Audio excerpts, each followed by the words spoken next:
Dalam sebuah perjalanan ketika di Jakarta, ada salah satu teman yang menemani saya di kendaraan. Dia bercerita. Dia cerita tentang serba-serbi dunia di Jakarta. Di tengah dia bercerita, dia menyebutkan bahwa di kota ini, di Jakarta, orang makan bayarnya pakai kartu kredit, itu sudah biasa. Spontan saya terheran. Allahu Akbar. Masya Allah, ada orang yang makan pakai kartu kredit. Anda warga Jakarta, atau yang tinggal di kota-kota besar, atau Anda yang sudah terbiasa menggunakan kartu kredit, mungkin ini sesuatu yang biasa bagi Anda, makan dengan menggunakan kartu kredit. Tapi terus terang, ini sesuatu yang mengherankan bagi saya. Anda boleh bilang saya katrok, Anda boleh bilang saya orang desa, tidak pernah mendengar ada ceritanya orang makan pakai kartu kredit.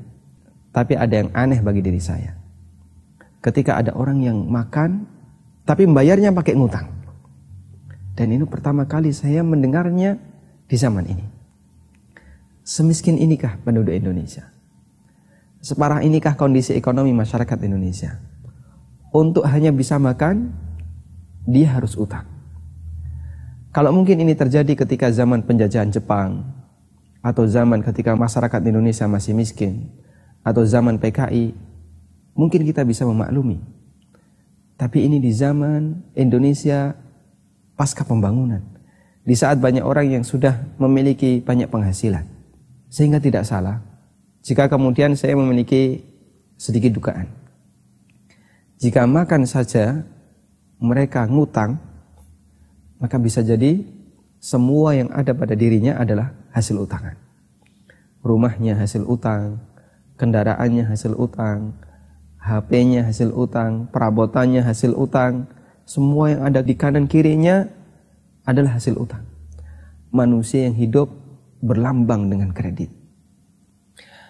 Apa yang bisa Anda banggakan ketika rumah Anda adalah hasil utang? Apa yang bisa Anda banggakan ketika kendaraan Anda adalah hasil utang?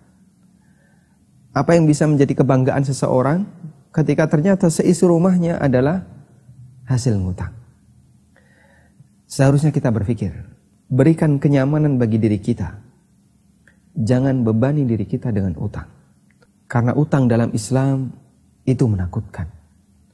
Dalam hadis yang sahih Nabi sallallahu alaihi wasallam pernah bersabda, "La tukhifu anfusakum ba'da amniha." Qalu, "Fama dzaka ya Rasulullah?"